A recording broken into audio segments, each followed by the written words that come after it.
Assalamualaikum dan salam sejahtera kami ucapkan kepada Dr. Muhammad Syawal serta rakan-rakan sekalian.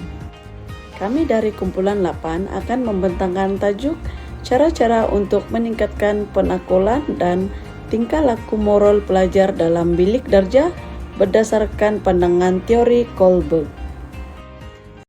Di sini saya perkenalkan ahli kumpulan saya, 5 gadis yang cantik-cantik dan menawan.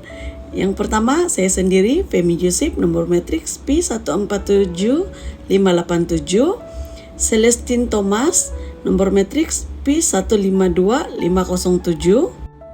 Linda George Nyipa, nomor matriks P147838. Catherine Bong, P147621. Dan yang terakhir, Kristianti Dian Thomas, nomor matriks P149240. Kita beralih pula kepada bahagian pengenalan. Dalam era globalisasi, masyarakat telah mengalami pelbagai transformasi hidup dari semasa ke semasa sejajar dengan perkembangan dan tuntutan zaman. Di peringkat sekolah pula, pengaruh globalisasi yang semakin meluas menimbulkan kebimbangan terhadap peningkatan tingkah laku tidak bermoral dalam kalangan pelajar. Seterusnya kita lihat pula jenis-jenis tingkah laku tidak bermoral dalam kalangan pelajar. Delinquent sosial dalam kalangan pelajar wujud dalam pelbagai bentuk, daripada salah laku ringan seperti kelewatan ke sekolah dan ponteng kelas, hinggalah kepada kes yang lebih serius seperti melawan guru, merokok, merempit, gangsterisme, dan bully. Lebih membimbangkan ialah peningkatan tingkah laku tidak bermoral yang lebih berat. Ini termasuk pergaulan seks bebas, kehamilan luar nikah, pembuangan bayi, penagihan dada, dan kes rogel. Kes-kes ini sering dipaparkan di media massa.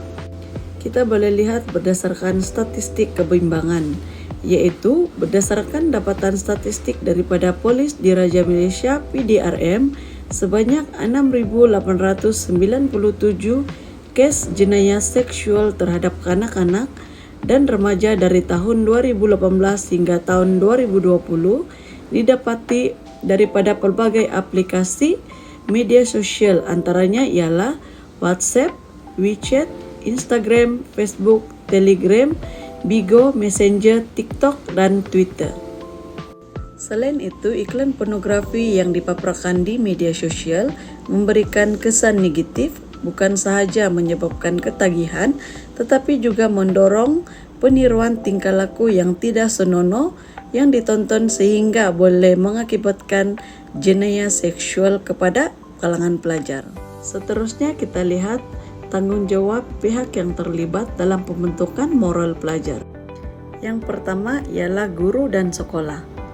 Guru memainkan peranan utama sebagai teladan melalui nilai-nilai positif seperti kejujuran dan tanggung jawab dalam interaksi harian. Pentadbir sekolah pula, termasuk pengetua dan guru disiplin, memastikan peraturan ditegakkan secara adil dan membentuk budaya sekolah yang menekankan etika. Rakan sebaya juga memberi pengaruh yang besar di mana tingkah laku baik dalam kalangan rakan boleh menjadi contoh yang positif. Di luar sekolah pula, ibu bapa dan keluarga merupakan asas nilai moral yang diperkuatkan lagi dengan penglibatan aktif dalam pendidikan moral anak-anak. Akhir sekali, cadangan penyelesaian untuk mengatasi isu tingkah laku moral dalam kalangan pelajar ialah yang pertama ialah menyediakan pendidikan seks dan moral yang komprehensif. Seterusnya, pengaplikasian teori Kohlberg digunakan sebagai panduan untuk mendidik moral pelajar dan memahami tahap perkembangan moral mereka. Hal ini sekaligus mewujudkan persekitaran pembelajaran yang positif di mana pelajar merasa selamat, dihormati, dan termotivasi untuk belajar dan berkembang. Sekian daripada saya, seterusnya saya serahkan kepada pembentang yang seterusnya, dipersilakan. Beralih pula kita ke teori perkembangan moral Lawrence Kohlberg. Beliau mengemukakan teori tentang perkembangan moral yang menjelaskan bagaimana seseorang membuat keputusan moral dalam kehidupan mereka. Teori ini terbahagi kepada 3 peringkat utama dengan setiap peringkat mengandungi 2 tahap perkembangan moral. Berikut adalah penjelasan ringkas tentang setiap peringkat dan tahap. Pada peringkat 1, prakonvensional, pada peringkat ini keputusan moral dibuat berdasarkan akibat langsung seperti hukuman atau ganjaran. Pada tahap pertama, orientasi hukuman dan ketaatan individu membuat keputusan moral untuk mengelakkan hukuman. Mereka patuh hanya kerana takut dihukum. Pada tahap kedua, orientasi ganjaran dan kepentingan peribadi moral dipandu oleh keuntungan peribadi. Mereka membuat keputusan berdasarkan apa yang mereka dapat atau manfaat yang mereka terima. Pada peringkat kedua pula iaitu konvensional. Pada peringkat ini, individu mengikuti norma sosial dan mematuhi autoriti seperti ibu bapa atau undang-undang. Pada tahap ketiga, orientasi saling menghormati keputusan moral dibuat untuk memenuhi harapan orang lain. Mereka cenderung untuk berkelakuan baik agar dihargai atau diterima oleh orang sekitar. Tahap keempat pula, orientasi sistem sosial dan peraturan individu mengikuti peraturan dan undang-undang untuk menjaga ketenteraman dalam masyarakat dan berfikir tentang kepentingan umum. Dan pada peringkat ketiga iaitu pasca konvensional. Pada peringkat ini, keputusan moral berlandaskan prinsip etika yang lebih tinggi seperti keadilan dan hak asasi manusia. Pada tahap 5, orientasi perjanjian sosial, keputusan moral dibuat berdasarkan hak dan kebebasan individu. Individu memahami bahawa undang-undang boleh diubah demi kebaikan bersama. Tahap 6 pula, orientasi prinsip etika universal. Individu membuat keputusan moral berdasarkan prinsip moral yang universal seperti keadilan, kesamaan dan hak asasi manusia tanpa mengira peraturan atau norma sosial.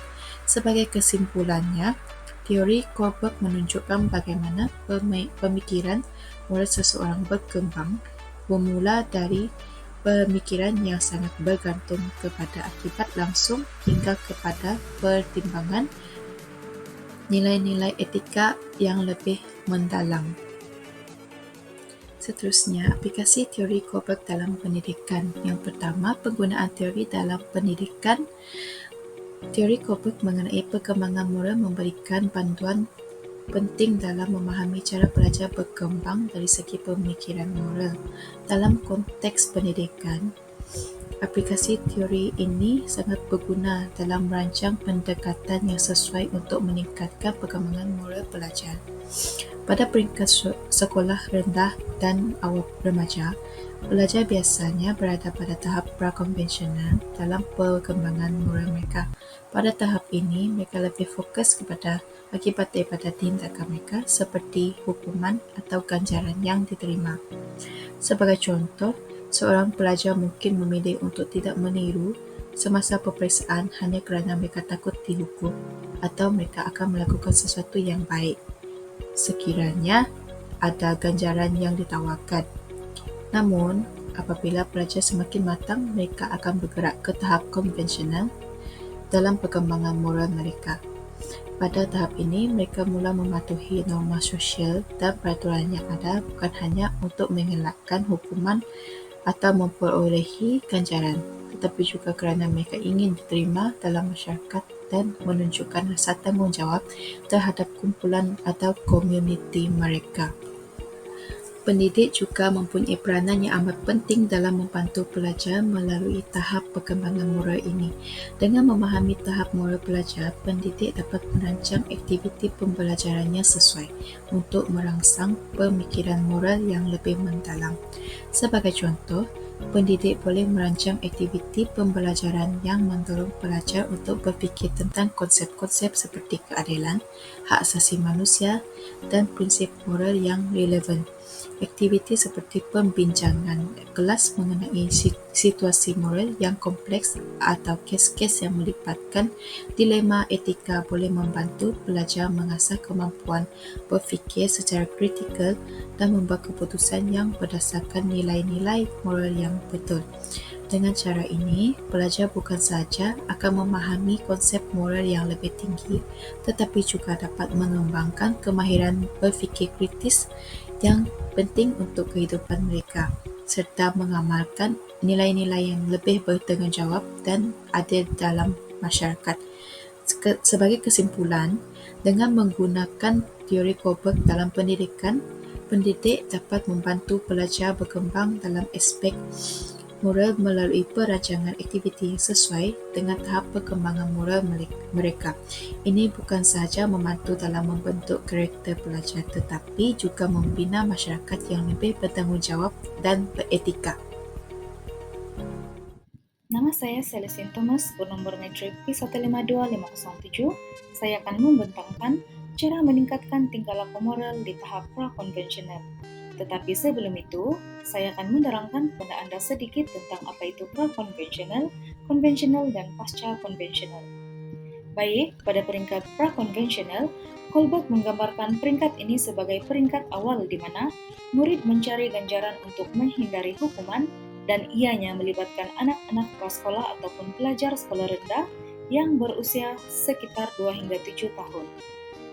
Berbeza pula pada tahap konvensional di mana murid sudah mula menghargai persetujuan sosial dengan mematuhi undang-undang sebagai panduan moral dan biasanya ia melibatkan kanak-kanak yang berusia sekitar 7 hingga 12 tahun. Manakala pada tahap pasca konvensional pula, murid sudah mula membuat keputusan berasaskan nilai moral dengan mematuhi undang-undang norma sosial dan ianya dicapai dalam usia remaja akhir hingga dewasa awal, yaitu sekitar 16 tahun dan ke atas. Baik, seterusnya saya akan menerangkan kepada Anda bagaimana cara untuk meningkatkan tingkah laku pada tahap prakonvensional dengan merujuk kepada teori Kohlberg. Seperti yang Anda dapat lihat di sini, terdapat 2 cara untuk meningkatkan tingkah laku di bilik darjah, yaitu yang pertama, dengan cara pendekatan berasaskan ganjaran dan hukuman. Baik, menurut Jones dan Kahn, dengan memberikan ganjaran dan hukuman yang sesuai kepada anak-anak dapat menyokong perkembangan moral, sosial, dan juga emosi mereka. Jadi pada tahap ini, guru bolehlah menggunakan ganjaran seperti pujian atau memberi hadiah kecil sebagai cara untuk mengukuhkan tingkah laku positif anak-anak dan hukuman ringan untuk menghindari tingkah laku yang negatif dalam bilik darjah. Manakala cara kedua pula ialah guru membangunkan kemahiran sosial dan empati kanak-kanak. Baik, merujuk pada cara ini, guru boleh membimbing pelajar agar peka terhadap perasaan rekan-rekan sekeliling, yaitu dengan menerangkan kepada mereka bagaimana tindakan mereka boleh mempengaruhi orang di sekeliling mereka. Selain daripada itu, guru juga boleh menggunakan aktiviti berstruktur, contohnya seperti permainan berpasukan, di mana kanak-kanak akan diajar untuk bekerja secara kolektif untuk mencapai matlamat bersama. Dan selepas aktiviti tersebut, guru seterusnya boleh mengadakan sesi perbincangan untuk memberi refleksi kepada kanak-kanak mengenai tingkah laku yang telah mereka tunjukkan dan bagaimana ia mempengaruhi perasaan rekan-rekan mereka. Hai, nama saya Kristianti Dian Thomas, bernomor metrik P149240. Baiklah, saya akan meneruskan pembentangan ini dan menerangkan terhadap konvensional, yaitu yang pertama, seperti mana yang kita lihat di sini adalah guru boleh memberikan tanggung jawab yang nyata ataupun mengamanahkan tanggung jawab sebenar kepada kanak-kanak di dalam bilik darjah, yaitu dengan mengamanahkan tanggung jawab seperti menjadi ketua kumpulan, menjaga kebersihan, ataupun membantu rakan yang memerlukan. Kanak-kanak tersebut berpeluang untuk mengembangkan sikap bertanggung jawab dan juga menghargai nilai berkolaborasi. Dan juga ia dapat mengasah sikap tanggung jawab, membina asas moral yang kukuh di dalam diri kanak-kanak tersebut, dan juga dapat membantu mereka untuk membentuk tingkah laku yang lebih positif dan nilai sosial yang berkekalan.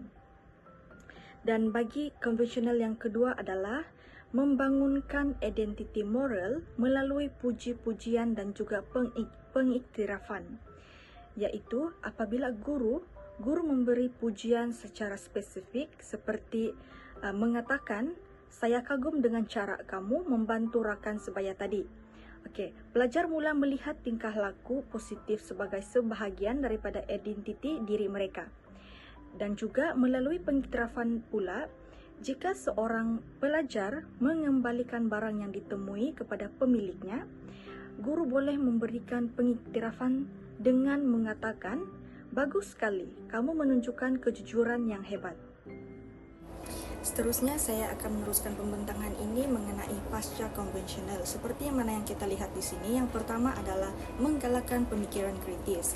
Guru boleh memberikan kajian kes yang mengandungi dilema moral, seperti kisah individu yang melanggar undang-undang demi melindungi seseorang yang tertindas. Selain itu juga, guru boleh meminta pelajar untuk menulis esei ataupun jurnal refleksi tentang keputusan moral yang mereka buat ataupun isu yang mereka hadapi. Ini akan membantu pelajar untuk merenung secara mendalam dan juga dapat mengembangkan prinsip moral yang kukuh. Yang kedua pula adalah memahami prinsip keadilan dan hak asasi manusia. Guru boleh menyediakan aktiviti yang melibatkan perbincangan pelbagai perspektif budaya. Selain itu juga, guru boleh mengaitkan pembelajaran mata pelajaran seperti sejarah, pendidikan sivik ataupun geografi dengan prinsip-prinsip moral universal. Sebagai contoh, guru boleh membincangkan peranan tokoh seperti yang kita ketahui seperti Nelson Mandela dalam memperjuangkan keadilan sejagat.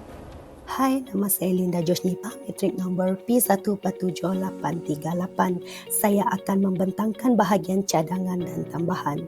Saya memilih 3 pihak sebagai cadangan dan tambahan saya bagi keberhasilan pendidikan moral, iaitu pihak ibu bapa, sekolah dan juga masyarakat. Bagi pihak ibu bapa, hendaklah menjemput ibu bapa menyertai aktiviti melibatkan komuniti di sekolah. Contohnya, sekolah boleh menganjurkan sambutan Hari Deva Bali semasa musim perayaan tersebut.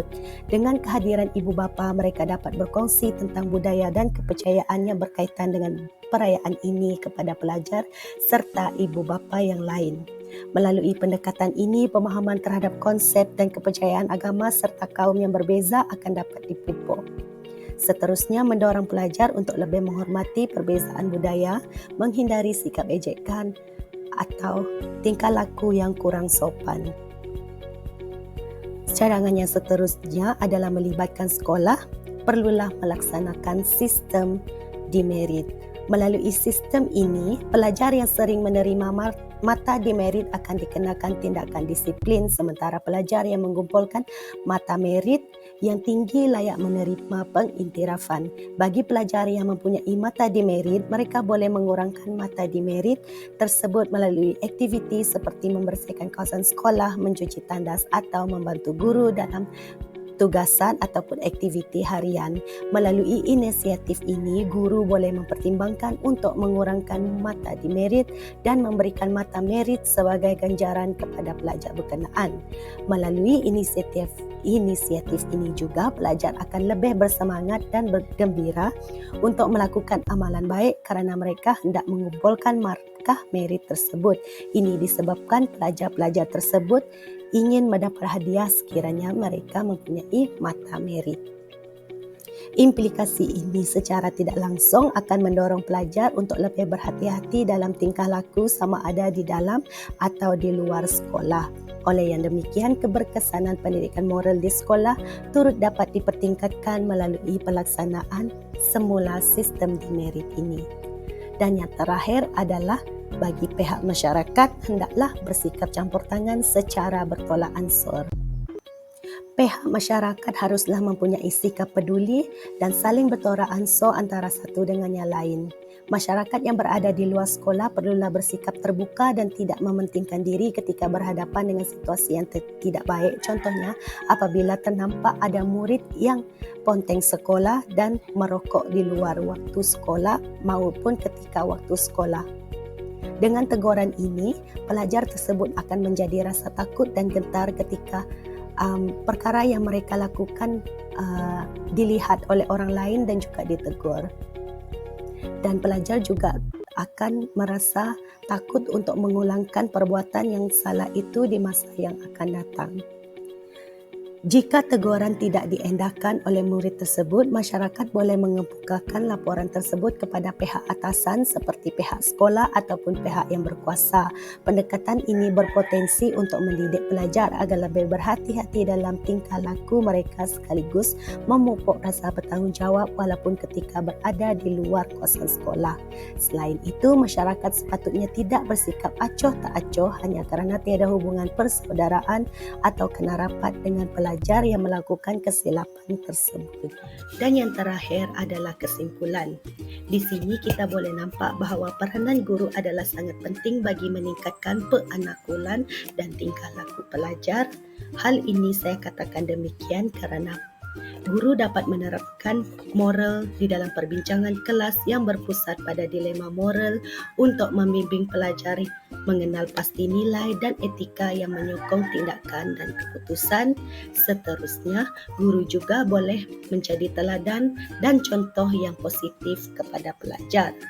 Namun begitu, strategi yang melibatkan pelbagai pihak dalam membentuk moral pelajar akan menjadi pencapaian ini berkesan. Dengan kerjasama pelbagai pihak boleh memberikan pandangan kepada pelajar untuk melihat penerapan moral dalam pelbagai konteks dan bukan sahaja diterapkan di sekolah semata-mata. Sekian sahaja daripada kumpulan kami. Terima kasih.